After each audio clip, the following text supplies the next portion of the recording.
Once again, welcome you all. Myself, Princia Fernandez from St. Vidya Mandir English High School, Maharashtra Board, Vasai East. Today we are going to learn Standard 5, Chapter number 10, Measuring Time. Students, in previous standard, you all know how to measure the time, right?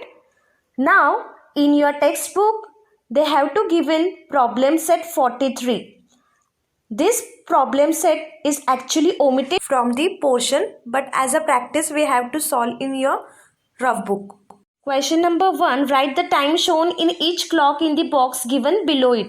You just revise this. First is see the proper time. It means 25 minutes past 2. See the second one and tell me what's the time. Yes, it's 50 minutes past 7. Third one is 5 minutes past 8. And fourth one is 40 minutes past 4. Understood? See the second, you have to make a practice in your rough book. Draw the hands of the clock to show the time given in the box. Here, first is 4:30. So, draw the short hand, long hand, okay? And practice it. 1, 2, 3, 4 sum. You have to draw the clock and show the timing. Question number 3, 4, 5 also make a practice in your rough book. Make a columns, hours and minutes and do the proper sums. Now let's start to learning about seconds. Observe this clock. This clock is showing 5 minutes past 3. We know this because of the position of the hour and minute hands. There is another hand in the picture called the second hand. This hand moves swiftly. The second is a very small unit used to measure time less than a minute. The face of the clock is the circle divided into 60 equal parts. When the second hand moves one part, it takes 1 second. When it completes one round of the clock face, it moves across all 60 parts. This takes 60 seconds in the same time. The minute hand moves one place, which means that 1 minute is over. It means that 1 minute is equal to 60 seconds. Keep it in your mind. I repeat once again. 1 minute is equal to 60 seconds. The clock in the picture above shows 5 minutes and 50 seconds past 3. Now observe this. 20 minutes and 10 seconds past 7. 50 minutes and 40 seconds past 10. Seconds are used to various occasions such as measuring temperature with thermometer, measuring heartbeats or timing a race.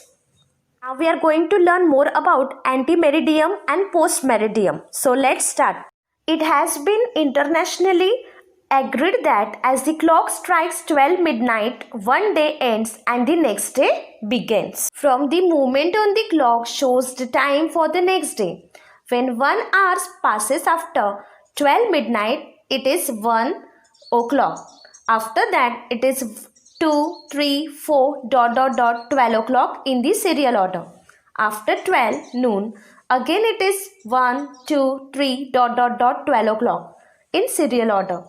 The time before 12 noon is dated as antimeridiem.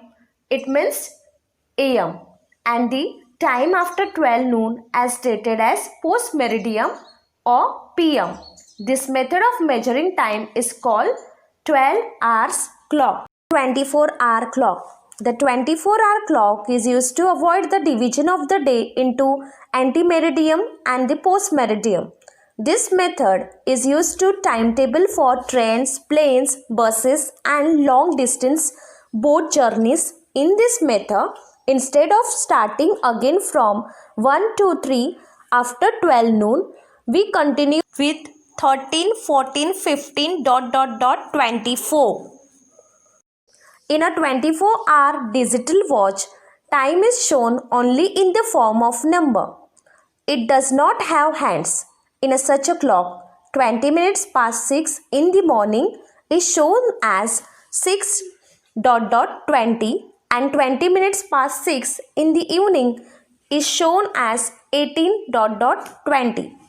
23:59 means 59 minutes after 23 and 1 minute later. 24 hours will be complete. The digital clock will show this time as 00:00 at midnight, and the day will change. At that time, a 12-hour clock shows 12 midnight. For more understanding, students, study your textbook page number 61. Study the following table to see the different times of the day are shown in the 12-hour and 24-hour clocks.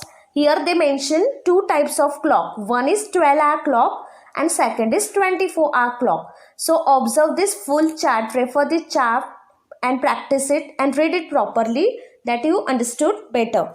See, you have to observe the next also the timetable of some trains given below. Observe this table and 24-hour clock in the timetable. Name of the train, train number, departure time and arrival time.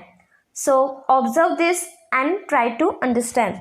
Now we have to start our problem set 44. So first question is, the time below is given by the 12-hour clock. Write the same by the 24-hour clock. They have to given 12-hour clock time. So we have to convert into 24-hour clock. So first is 30 minutes past 10 in the morning. So how to convert into 24-hour clock? Yes, right. You have to write there 10:30. And one is 10 minutes past 8 in the morning. So write the answer. It means 8:10.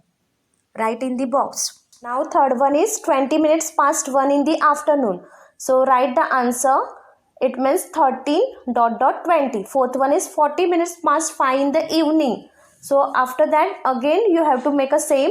It means 17:40. So write it properly. The second question is, match the following. They have to given two columns here, 12-hour clock and 24-hour clock. So we have to match the proper column. First is 9:10 a.m. Students, here mention the a.m. It means we have to write same as 9:10. After that 2:10 p.m. So p.m. So you all know about that. In this method of starting again from 1 to 3 after 12 noon, we continue with 13, 14, 15, 24.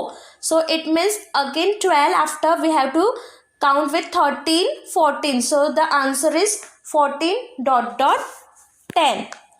After that third one is 5:25 p.m. 5:25 p.m. Same method we have to write the answer. It means 17:25. And now 11:10 p.m. So here also they mention p.m. So you all knows that after that 12 we have to continue with 13, 14, 15. So the answer is 23:10. And the last is 7:25 a.m. So students, here a.m. is there. So no any number we have to counting forward. So write it as it is. It means 7:25 answer. So this way you have to revise this chapter. In the next part we will continue the examples of time measurement.